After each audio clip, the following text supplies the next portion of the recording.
ओम नमः शिवाय। ओम नमः शिवाय। ओम नमः शिवाय। ओम नमः शिवाय। ओम नमः शिवाय। ओम नमः शिवाय।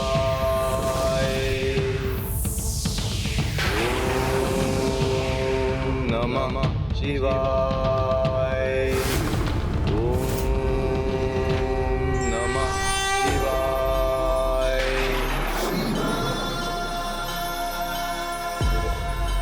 प्रभु महादेव, नारायणतक और देवांतक का प्रणाम स्वीकार कीजिए। कल्याण हो। मैं तुम दोनों के तप से प्रसन्न हुआ। कहो, क्या वरदान चाहते हो? हमें ये वरदान दीजिए प्रभु कि देवता, यक्ष, गंधर्व, मनुष्य, नाग, पशु कोई भी हमारा वध ना कर सके। हम इन सभी पर अजय रहें। तथास्तु, तथास्तु, तथास्तु।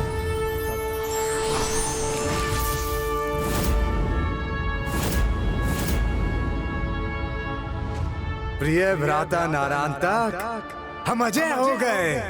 हाँ भ्राता देवांतक, अब इस भूलोक का अधिपति बनने से हमें कोई नहीं रोक सकता।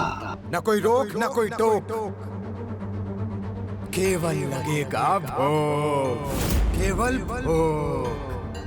हाँ भ्राता देवांतक, अब राजा चाहे कैसा भी हो, तेजस्वी हो, पराक्रमी हो या हो बलशाली, लेकिन ना हमें वो रोक सकता है और ना टोक सकता है। अब केवल दो ही नाम गूंजेंगे, नारायणतक और देवांतक।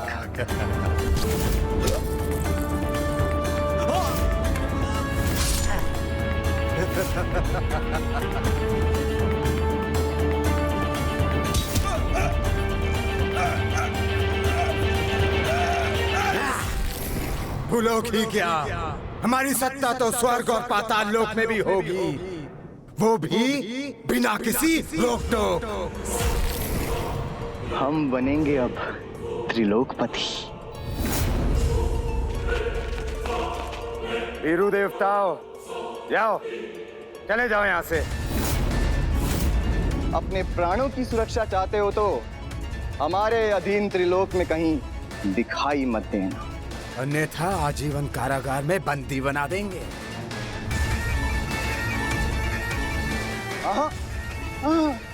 देवराज इंद्र, शीश झुका के रखना, झुका के। और भूल कर भी हमसे नेत्र मिलाकर बात करने का दुस्साहस मत करना। क्या? चले जाओ यहाँ से।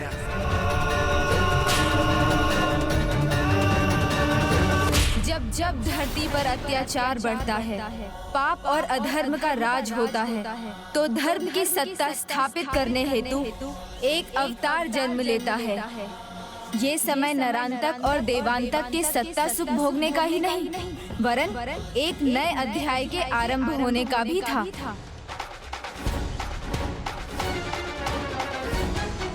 फिर क्या हुआ प्रभु? देवता फिर कहाँ गए?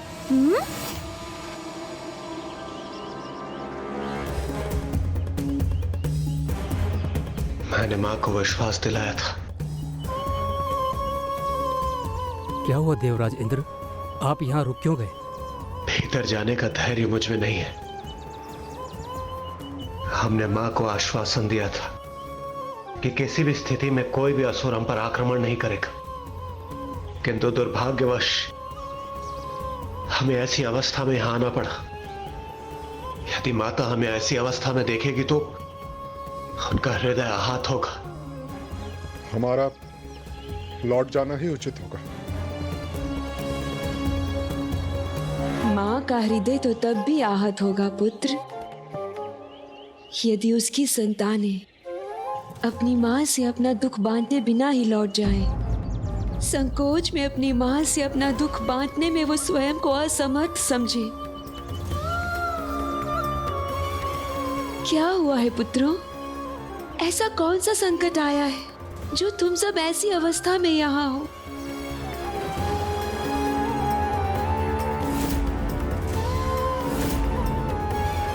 सभी देवता यहाँ इस अवस्था में? क्या हुआ आप सभी को? स्वर्गलोक अब हमारे अधीन नहीं रहा। हम देवताओं का वहां रहना वर्जित है। स्वर्गलोक ही नहीं, अब तीनों लोकों में हमारे लिए कोई स्थान नहीं बचा।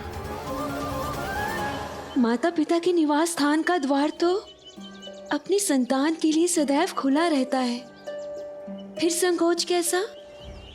यहाँ से तुम्हें कोई निष्कासित नहीं कर सकता पुत्रों। ये आश्रम तुम सबका भी तो है। आओ, भीतर आओ। नहीं माता, यदि उन दोनों दुष्टों को ज्ञात हो गया कि हम यहाँ हैं, तो केवल हमें बंदी ही नहीं बनाएंगे, वो आपको भी कष्ट देंगे, और हम ऐसा नहीं कर सकते। हम यहाँ शरण लेने नहीं, हम तो केवल आपका आशीर्वाद लेने आए हैं माता। कौन है वो दुस्साहसी जिन्होंने तुम्हें इस प्रकार विवश किया है? नरांतक और देवांतक। नरांतक और देवांतक, वही दोनों तो प्रभु श्री महागणाधिपति के प्रथम अवतार के कारण बनेंगे। यही कहा था वामन देव ने।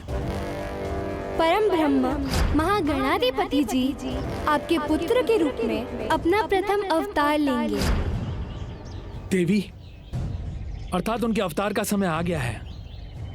वो शीघ्र ही हमारे पुत्र बनकर अवतार लेंगे।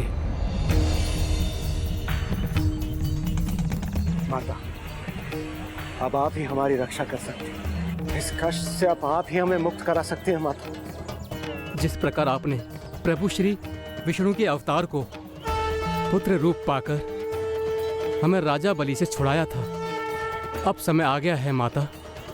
अब इस संकट से आप ही हमें मुक्ति दिलाइए। माता, प्रार्थना कीजिए, परम ब्रह्म महागणाधिपति जी शीघ्र अवतार लें। जब से पुत्र वामन ने मुझे प्रभु के बारे में बताया है, तब से मैं प्रभु की प्रार्थना कर रही हूँ, उन्हें पुकार भी रही हूँ, उनसे गुहार भी लगा रही हूँ कि वो शीघ्र ही मेरे पुत्र बने। किंतु प्रभु की कृपा तो उनकी इच्छा अनुसार ही होती है।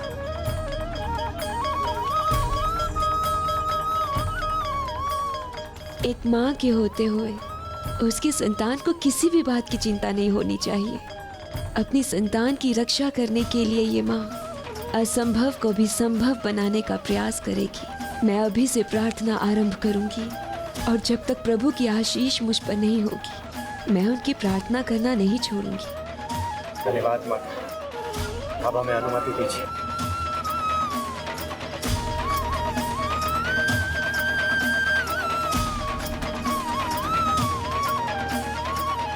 ये कैसी प्रार्थना आरंभ करने जा रही हैं आप देवी? मैं इस संसार की सबसे सौभाग्यशालिनी माता बनूंगी जब महागणाधिपति जी स्वयं मेरे पुत्र रूप में अवतार लेंगे।